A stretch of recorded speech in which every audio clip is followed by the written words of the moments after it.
천국의정표 세미나 다니엘과 요한계시록입니다. 이번 영상부터는 요한계시록 13장을 풀어가려고 합니다. 제가 13장의 메인 제목을 신세계 정부 중심에 서다 이렇게 제목을 붙여봤습니다.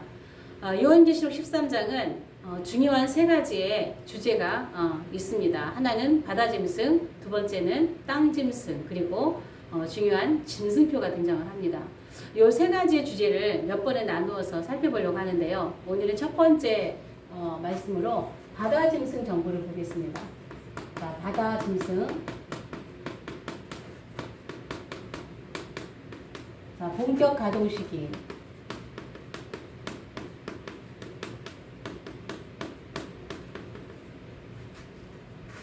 저는 요한계시록을 지극히 순서적으로 기록이 되어 있다고 보기 때문에 계시록 13장을 딱 폈을 때 우리가 이 시기에는 어떤 시기인가 이런 것을 이렇게 피면서 볼 수 있어야 되는데 오늘 13장의 시기를 조금 자세하게 살펴보려고 하는데요. 자, 13장의 시기. 자, 이 시기는 우리가 일반적으로 7년 대환란 그러는데요. 좀 정확하게 좀 맞지는 않다고 봅니다.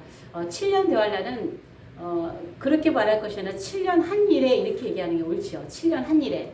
7년 한 일에고 7년 한 일에 중에서 이제 요 시기는 다니엘 9장 27절에 보면 1회의 절반에 라는 말이 있죠. 1회의 절반. 자, 1회의 절반이 지난 시기입니다. 그리고 요 시기가 어떤 시기냐면 이제 점 3년 반이 지나고 이제 후 3년 반. 후 3.5년. 그래서 여기가 비로소 후 3년 반이 비로소 대환란이라고 하는 거죠. 대환란. 이제 7년의 중심이죠. 그래서 1의 절반이 지난 시기로서 여러분이 13장을 딱 피면 이제 환란의 중심에 들어갔구나. 이제 후 3년 반이 이제 시작됐구나. 이렇게 보셔야 돼요. 그리고 나서 이제 되어지는 일들을 쭉 보면 우리가 대환란의 시기를 분명히 볼 수가 있죠. 계시록을 순서적으로 보시지 않는 분들도 13장에 오면은 순서적으로 보실 수밖에 없는 그러한 것을 보실 수 있을 것입니다. 그래서 해석하시는 분들 이렇게 보시면 13장부터 섞을 수가 없어요. 순서적으로 일들이 진행되고 있기 때문에. 그래서 계시록은 굉장히 순서적으로 진행되고 있고 1의 절반이 지난 시기로서 이제야 비로소 대환란의 시기가 들어오는 것입니다.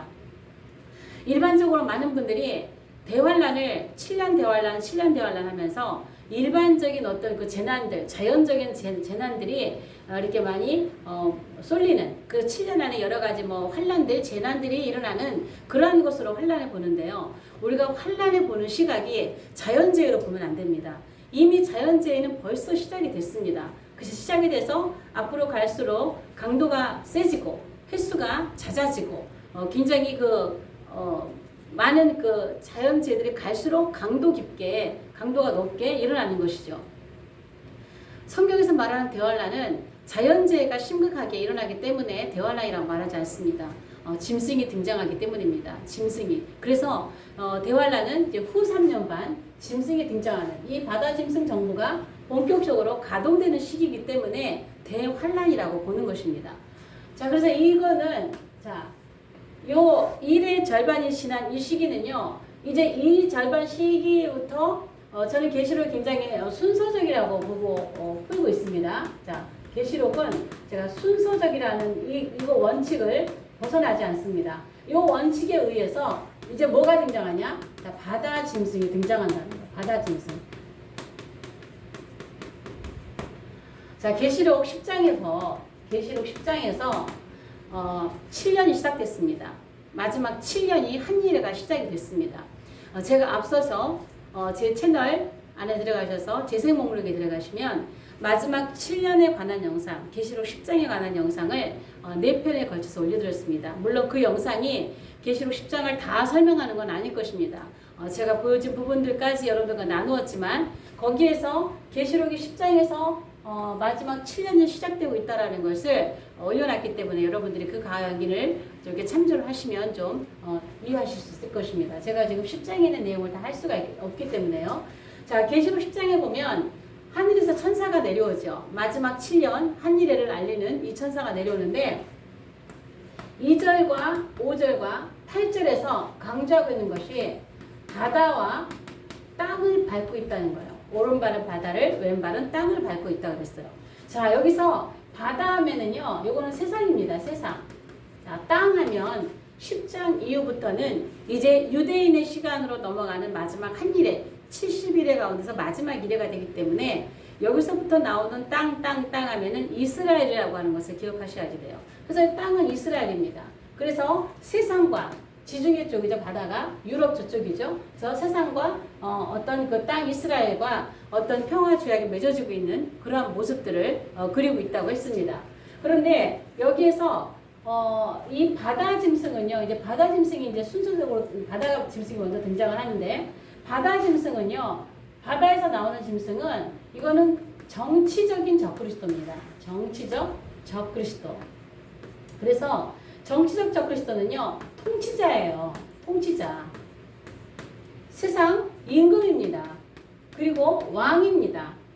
통치자로 나오기 때문에 이 바다에서 나오는 짐승은 머리에 디아데마를 쓰고 나온다고 제가 앞선 강의에서 많이 강조했던 부분입니다. 통치자이기 때문에 왕이기 때문에 디아데마를 쓰고 나오는 정치적 적그리스도입니다. 제가 흰말에 대해서 앞에 올려놓은 영상에서 정치적 적그리스도와 종교적 적그리스도를 분명히 구별을 해야 된다. 그런 말씀을 드렸는데요. 정치적 적그리스도가 바다에서 먼저 나오고 이제 이건 다음에 다룰 영상인데 이 땅에서 나오는 짐승은요. 종교적 적그리스도예요. 종교적 적그리스도. 그래서 정치적 적그리스도는 통치자고 임금이고 왕이지만 종교적 적그리스도가 나와서 하는 말은요. 온통 거짓입니다. 그리고 미혹이에요. 이것이 이 종교적 적그리스도가 나와서 하는 일이에요. 그런데 이 거짓말을 하고 미혹을 하는데도 이기고 있단 말이에요. 이겨요. 그래서 이 종교적 적그리스도는 디아데마가 아니라 영광, 승리, 이긴다고 하는 그런 의미의 스테파노스를 썼다 그랬어요. 스테파노스. 그래서 흰말 제가 해석을 할 때에 흰말이 스테파노스 쓰고 나온 이유는 거짓과 미혹의 영이기 때문에 스테파노스 쓰고 나왔다 그랬어요. 근데 오늘 계시록 13장에서는 이 땅 짐승, 자 계시록 10장에서 바다와 땅을 밟고 있는, 바다와 땅을 밟고 있는, 바다와 땅을 밟고 있는 이렇게 말한 것은 이제 앞으로 바다 짐승이 나올 것이고 땅 짐승이 나올 것이라는 거예요. 이제 환란의 중심에 들어가면 물론 7년 평화의 위장 평화의 시기에 7째 제국도 바다에서 나왔지만 바다 짐승, 땅 짐승이 후 3년 반 되면은 굉장히 그 뜨거운 감자로 일상에 드러날 거기 때문에 후 3년 반 아주 어마어마한 그런 환란의 시기이기 때문에 바다 짐승과 땅 짐승이 나올 것을 미리 이렇게 얘기를 하고 있는 것이죠. 그래서 순서적으로 지금 바다 짐승이 먼저 나온 것입니다. 계시록의 원칙상 순서적으로 바다 짐승이 등장한 시기가 지금 계시록 13장이다 이렇게 보시면 되고요. 그 다음에 세 번째 굉장히 중요한 게 뭐냐면 이 시기가 세 번째는 자 일곱째 제국. 자 일곱째 제국이 계시록 10장에서 세워졌다 그랬습니다. 자 일곱째 제국의 자 일곱째 왕. 자 일곱째 왕이 이제 일곱째 왕 퇴장입니다. 자, 일곱째 왕 퇴장하고 이제는 여덟째 왕이 등장한 시기입니다. 자, 이 말씀을 여러분들이 조금 집중적으로 좀 잘 들으셔야 되는데요. 자,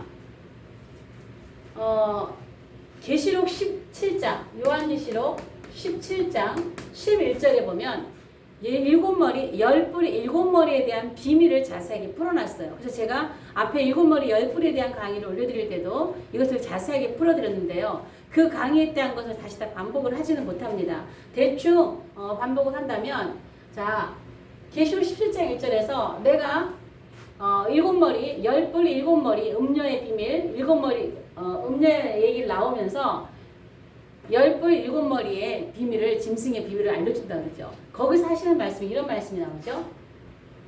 전에 있었다가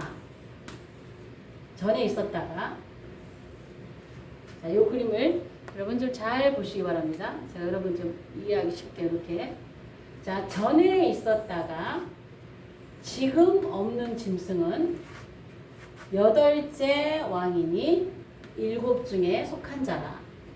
자, 그러면 일곱 중에 여기는 말을 안 했어요. 전에 있었다가 지금 없는 짐승은 여덟째 왕이니 일곱 중에 속한 자라고. 여기 요까지가 일곱입니다. 일곱 중에 속한 자라. 자, 그럼 이건 뭐냐면 일곱째 왕이 퇴장하고 여덟째 왕이 등장했다 그랬어요. 그러면 요 사람은 자, 요게 지금 전 3년반이고요. 요게 지금 후 3년반입니다. 자, 일곱째 왕 시대가 전 3년반이고 여덟째 왕 시대가 후 3년반이에요. 그래서 이 사람과 이 사람은 동일인이에요. 동일인. 자, 이 그림을 여러분이 세 개를 제가 요 모양을 하나 더 하겠는데요. 제가 앞에 계시록 12장이나 다른 영상에서도 계속 그렸던 그림입니다. 요걸 다 그려놓고 설명을 하겠습니다. 자, 요한계시록 12장에 보면, 계시록 12장에 보면 용이 등장해요. 제가 12장 강의할 때도 말씀드렸던 거예요. 자, 요런 모양을 기억하실 거예요. 제가 요 모양을 몇 번 그렸기 때문에 여러분이 기억을 하실 것입니다. 제 강의를 계속 들어오신 분들은 기억을 하실 거예요. 자, 그래서 7개의 머리예요. 자, 계시록 12장에는요. 7머리, 요 머리가 먼저 나옵니다. 7머리, 그 다음에 10뿔입니다. 10뿔이 어디에 붙어 있냐? 요 끝에 붙어 있습니다. 7째 제국에. 그게 뭐냐? 애굽, 아수르, 바벨론, 메대와 바사, 헬라, 로마, 여기는 로마에서 나오는 신로마입니다. NWO. 이제 우리 앞에 다가올 이 나라입니다. 자, 요것이 7째 왕이 등장을 해서 시작된 전 3년반의 모양은 계시록 12장의 모양입니다. 그런데 계시록 오늘 13장의 모양은 자, 짐승이 나오는데요. 계시록 13장의 모양입니다. 요때도 똑같이 이 모양으로 나온다고 했어요. 나오는데 모양은 똑같은데 뭐가 다르냐? 계시록 12장의 용은요. 디아데마라고 하는 왕관이 요 머리에 이렇게 있었어요. 요렇게 머리에 있었는데 계시록 12장에 오면 7째 제국에 달려있던 10뿔이 다 이렇게 흩어집니다. 이렇게 10개. 그래서 요 왕관이 요 뿔로 다 넘어온다는 시기예요. 요 뿔로 이렇게 넘어온다는 시기예요. 자, 디아데마 왕관이 이쪽으로 넘어와요. 그래서 이 모양은 계시록 13장 신세계 정부가 세워질 때 7째 제국이 세워질 때 7째 제국이. 그런데 우리는 다니엘에서는 어디서부터 나와요? 바벨론부터 나오죠. 바벨론부터 나오면서 사자고 곰이고 그 다음에 표범이고 요거는 강한 전리발을 가진 10뿔 이렇게 나오죠. 그런데 여기서는 이제 자, 여기 모양을 보세요. 자, 그럼 여기가 어떤 모양이냐? 전에 있었다가 이것도 마찬가지로 어떤 모양이냐면 왕이에요. 제가 7머리 10뿔 강의를 앞에 올려드릴 때요. 7머리를 7산과 7왕으로 2개로 분리해서 봐야 된다. 그래서 7산은 제국들이다. 제국. 애굽, 아수르, 바벨론, 요 7머리 제국. 그 다음에 7왕은 요 제국들을 다스렸던 짐승이다 그랬어요. 이 애굽을 다스렸던 짐승, 아수르를 다스렸던 짐승. 자, 이게 무슨 말이냐? 애굽에는 왕이 하나만 있었던 것이 아니죠. 여러 명의 바로가 있었어요. 그러나 왕은 여럿이었지만 애굽이라고 하는 나라를 뒤에서 통치했던 영적 짐승이 있었다는 것이에요. 그게 7왕이라는 거예요. 그래서 여기에 하나, 또 바벨론을 다스렸던 짐승, 메대와 바사를 다스렸던 짐승, 헬라를 다스렸던 짐승, 또 로마를 다스렸던 짐승. 로마의 황제가 얼마나 많았어요. 그러나 로마를 다스렸던 짐승이라는 거예요. 그러면 계시록 17장 11절의 말씀은 뭐냐면 전에 있었다가 지금 없는 짐승은 자, 로마예요. 로마에 있던 짐승은 여기 올 짐승, 8번째 들어올 짐승이 아니라는 거예요. 그런데 7 중에 하나가 들어올 건데 5 중에 들어올 거라는 얘기죠. 그러면 여기에서 7째 제국, 요 제국이 세워졌을 때에 요 때에 짐승을 이 나라를 통치했던 왕이 있었습니다. NW. 물론 이 7년에는요 아주 짧기 때문에 왕이 하나밖에 없는 거죠. 세계 통치자 하나죠. 그 뒤에서 다스렸던 왕이 NW를 다스렸던 7째 왕입니다. 그런데 전 3년반이 지나고 지금 계시록 13장에 오면은요. 요 7째 왕이 없어지고 떠나가고 퇴장하고 8째 왕이에요. 8째 왕. 8째 왕. 전에 있었다가 지금 없는 짐승은 8째 왕이니. 요 8째 왕이 이거란 말이에요. 8째 왕이 이 왕이라고 해요.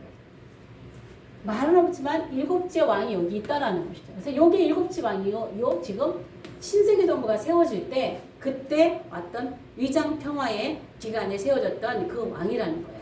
그리고 이제 이 8째 왕이 등장하면 다른 거 뭐냐? 7째 제국의 왕은요. 그냥 세계 통치자입니다. 세계 통치자. 그냥 왕입니다. 인기 되게 많아요. 말도 잘하고요. 아주 잘생겼어요. 예수님처럼 젊은 사람입니다. 이렇게 통치자였지만 8째 왕으로 등극할 때는요. 이제 이 인간이 이 사람이 신의 자리에 올라오는 거예요. 그래서 어디에요? 하나님의 자리에 올라와서 뭐 받고 싶어서요? 경배받고 싶어서요. 창세전에 하늘에서 있었던 반역사건, 하나님의 자리를 앉으려고 반역했던 그 사단의 그 마지막 소원이 이루어지는 때입니다. 하나님께서 허락하신 시간입니다. 그렇기 때문에 이제는 인간의 사람이 신의 자리에 올라와서 세계 만민에게 경배를 받게 되는 그런 시기예요. 그래서 표가 반드시 필요한 시기입니다. 짐승표가 이제 여기서 등장하고 이제는 여기로 준비되어 있던 모든 이 세계 경제 당일 시스템이 본격적으로 가동되는 시기가 지금 계시록 13장 후 3년 반 들어가면서 시작이 되는 것입니다. 어마어마한 대환란, 우리가 상상을 할 수 없는 그런 대환란의 시기, 짐승이 이스라엘과 전 세계 기독교인들을 곰처럼 짓밟는 그런 시대가 오는 것입니다. 자, 요것이 올 때 어떻게 나와요? 이것이 올 때 어떻게 나와요? 이것이 올 때는 계시록 13장에 보면은 표범 같습니다. 몸은 표범 같아요. 표범. 그 다음에 발은 곰 같아요. 얼마나 잔인하게 짓밟고 성도들을 괴롭히는지 곰 같아요. 그 다음에 입은 사자 같다고 했어요. 사자. 자, 여러분. 몸이 표범 같습니다. 몸이 표범 같다고 했어요. 전 그래서 7머리 열불 할 때에 아마도 이 8번째 이때 들어오는 여기 8째 왕은 아마 이 5층에 들어올 텐데 어떤 왕이 어떤 짐승이 들어올 것인가 라고 봤을 때 헬라의 가능성이 높다 그랬어요. 헬라를 통치했던 짐승이 8째 왕으로 들어올 확률이 높다 그랬어요. 왜? 몸이 헬라잖아요. 몸이 헬라. 표범 같잖아요. 몸의 전체적인 모양이 헬라 모양이에요. 여러분, 헬라는 어떤 나라예요? 헬라는 전 세계를 문화로 정복했던 나라입니다. 헬라 문화가 전 세계를 통치하고 전 세계 정신과 모든 것을 통치했던 때가 헬레니즘 시대, 헬라 시대입니다. 오늘날 어떤가요? 오늘날은 전 세계 뭐가 잡고 있나요?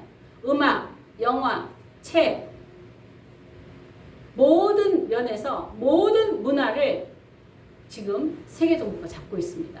헬라입니다. 헬라의 문화가 지금 전 세계를 덮고 있습니다. 이제 마지막 오는 짐승은 헬라의 모양의 몸을 입고 온다 그랬습니다. 계시록 13장에 보면. 그리고 그렇게 문화로 우리가 어떻게 보면 아름다워 보이는 것 같은 그런 문화로 오지만 그의 발은 곰입니다. 잔인하게 우리를 짓밟을 것입니다. 잔인하게 짓밟고 성도들을 잔인하게 다루고 이길 것입니다. 그리고 또 어때요? 그러나 그의 입은 성도를 괴롭히고 하나님을 비방하고 하늘을 비방하는 그러한 존재일 것입니다.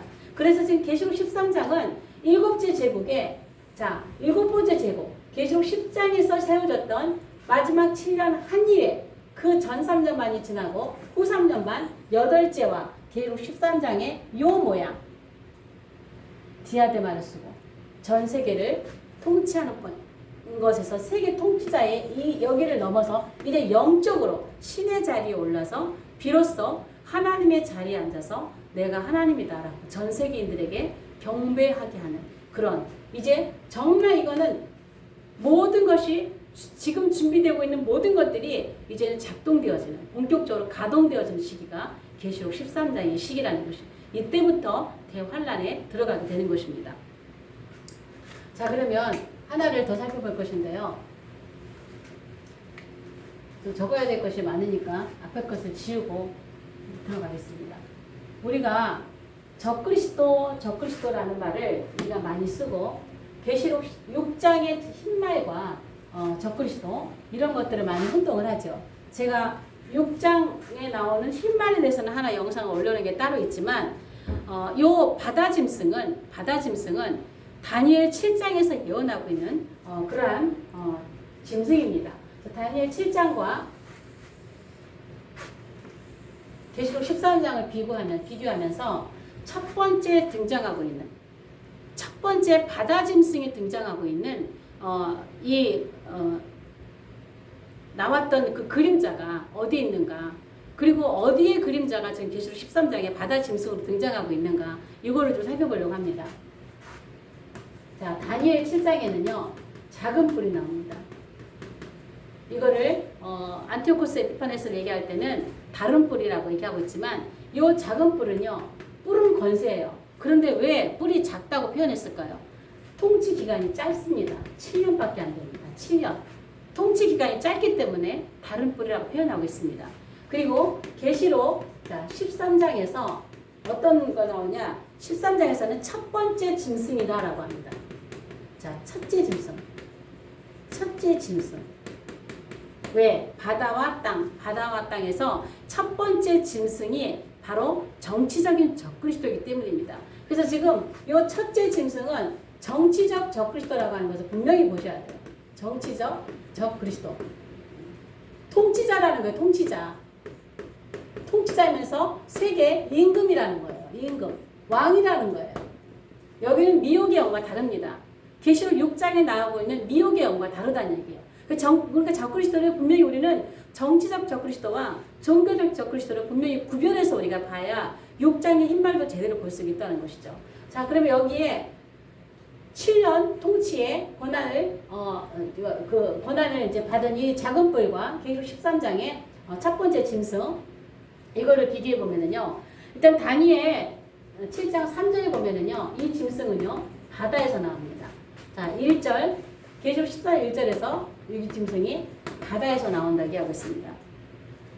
그 다음에 4절에서 7절에 보면은요, 자, 요 바다에서 나오는 짐승은요, 맨 처음에는 사자 같은 것이 나오고 곰 같은 것이 나오고 그 다음에 표범 같은 것이 나오죠. 짐승. 그 다음에 마지막에 나오는 것이 강한 천리빨을 가진 열뿔. 자, 이렇게 나옵니다. 그런데 계시록 13장 1절과 2절에 보면은요, 이제 거꾸로죠. 요 표범부터 나옵니다. 자, 몸은 표범 같고, 발은 곰 같고, 입은 사자 같은데, 요게 완성된 것은 열뿔.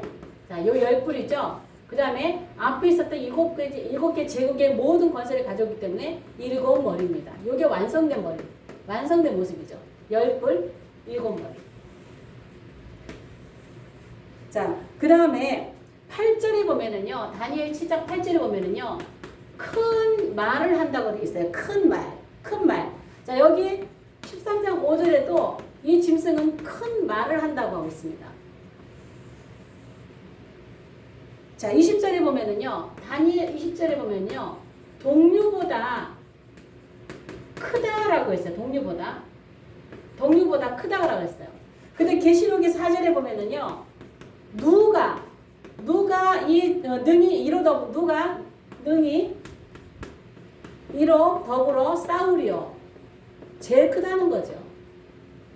그리고 이 짐승은 전 세계 나라와 족속과 백성과 방언을 다스릴 권세를 얻잖아요. 다른 것보다 크기 때문에 그래요. 다른 동물들보다, 다른 짐승들보다 굉장히 크기 때문에 아무도 싸워서 이길 수 없는 그러한 권세를 가졌다고 하는 것이죠. 그 다음에 21절에 보면, 다니엘 21절에 보면, 7장 21절에 보면 성도들로 더불어 싸워 이긴대요. 자, 성도들과 더불어서 싸워서 이긴다 그래요. 자, 요한계시록 7절에 보면, 13장 7절에 보면 성도들과 싸워 이긴다 그래요.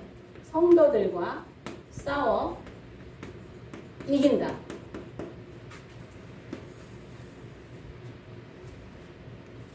그 다음에 25절에 보면, 다니엘 7장 25절에 보면 말로 지극히 높으신 자를 대적한다 그래요. 말로 지극히 높으신 자를 대적한다 그래요. 자, 계시록에도 6절에 보면은요. 6절에 보면 입을 벌려 가지고요. 하나님을 막 비방한대요. 하나님을 대적하고 하나님을 비방하고. 마지막에 25절에 보면은 요 짐승은 한 때와 두 때와 반 때를 일한다고 했어요. 요한계시록 5절에 보면은 42달 동안 일할 권세를 받았다고 했어요. 바다 짐승은 정치적 적그리스도입니다. 정치적 적그리스도. 그래서 요것이 요한계시록의 12장과 13장에 나올 때는 물론 여기 다니엘 7장에는 머리에 디아데마를 쓰고 나왔다는 모양은 없습니다. 그런데 이것이 실제 등장하고 있는 12장과 13장에는 머리에 디아데마를 쓰고 나타나서 왕, 통치자, 임금으로서 나오는 정치적인 적그리스도라고 하는 것이에요. 우리가 적그리스도를 두 개로 분명히 나눠서 볼 때 우리는 분명하게 볼 수 있습니다. 그래서 계시록 13장에 나오는 이 첫 번째 짐승은 다니엘 7장에서 예언하고 있는 바다 짐승의 실체입니다. 여기는 그림자죠. 제국의 역사를 통해서 전 세계를 통치해왔던 바다에서 나오는 짐승들. 그 짐승의 대표로 이제 7째 제국을 세우고 마지막에 8째 왕으로 등극을 시킬 때는 7째 제국에서 8째 왕으로 등극을 시켜서 거기에서 비로소 마지막 성도들에게 대환란의 시대를 이끌어가게 되는 것입니다. 대환란의 시대를 우리는 두려움의 눈으로 보기보다는 이제 하나님께서 하나님의 계획이 지금 완성되는 이제 끝 시점에 와 있다는 걸 보셔야 돼요. 이제 하나님께서 이 세상의 임금으로 이 세상을 통치했던 그 악한 사단의 모든 세력들을 이제 신세계 정부를 세우고 마지막 그들이 정말 그렇게도 원했던 하나님의 자리에 앉아서 자기가 하나님이 되겠다고 했던 반역했던 그 사단에게 너는 결코 진리가 될 수 없다. 너는 결코 하나님이 될 수 없다라는 것을 증명해 보이시기 위해서 마지막 후 3년반을 허락하시는 것입니다. 사단은 하나님이 아닙니다. 하나님의 자리에 앉을 수도 없습니다. 하나님과 비교할 수도 없습니다. 그런 하나님은 그 시간을 허락하시고 사단에게 너는 결코 진리가 될 수 없다라는 그 진리를 드러내고 그러므로 하나님에게 이게 완성되는 것이 마지막 대환란입니다. 그럼 우리들은 대환란에 들어가는 것만이 진짜 믿음을 가진 사람이라고 보는 것은 저는 옳지 않다고 봅니다. 물론 대환란을 들어가는 분들도 계시지만요. 우리는 그러한 대환란의 시기가 오기 전에 주님이 공중에 오실 때 우리는 올라가야 됩니다. 그래서 주님은 준비하고 있으라고 그랬고 그때는 이제 우리 앞에 지금 한 발자국 다가오고 있습니다. 우리가 지금의 시기는 이제 마지막 이 대환란 이제 모든 것이 본격적으로 가동을 시키기 위해서 지금 시대가 준비되고 있다라는 시대를 보면서 이 시대에 일어나는 모든 일들 여러분들이 살펴보시면서 이 시대의 마지막 준비를 잘 해나가는 우리들이 되었으면 좋겠습니다. 그럴 때 우리는 주님이 들려주시는 나팔소리를 듣고 올라가게 될 것입니다. 자, 오늘 영상은 여기까지 하겠습니다. 영상이 좋으시면 좋아요, 구독, 공유, 채널 소개를 부탁드립니다. 저에게 때로는 문자나 또 전화로 제 강의를 들으시면서 궁금한 것들을 질문하시는 분들이 종종 오십니다. 그럴 때 제가 늘 말씀드리지만 제가 그 답에 일일이 제가 답을 해드릴 수 없다고 제가 전화나 문자 상담은 하지 않습니다. 이렇게 말씀을 드립니다. 전화 주신 분들에게 좀 죄송하지만 제 강의를 들으시는 분들은 아시겠지만요. 한두 마디, 몇 마디로 여러분들이 궁금한 것을 해석을 다 해드릴 수가, 해명을 이렇게 말씀을 다 드릴 수가 없습니다. 그래서 제가 전화로는 상담을 받지 않습니다. 그렇게 말씀드리는데요. 그래서 제가 2박 3일 집중 세미나를 한 달에 한 번씩 진행을 하고 있습니다. 무료 세미나를 진행하고 있습니다. 그때 여러분들이 시간을 투자하십시오. 여러분이 시간을 투자하셔서 정말 마지막 때 이 말씀을 배워야겠다고 생각하신다면 여러분들이 시간을 투자하셔서 오시면 그때 여러분들이 궁금한 것들을 풀을 수 있고 더 넓게 다니엘과 요한계시록을 정리하는 데 도움이 되실 것입니다. 채널 안에 들어가시면 오른쪽 끝에 정보란에 매월 세미나 일정이 항상 나와 있습니다. 여러분들이 그 일정을 보시고 언제든지 시간이 되실 때에 등록하시고 오시면 좋겠습니다. 여러분들을 세미나 현장에서 뵐 수 있기를 바랍니다. 다음 영상에서 뵙겠습니다.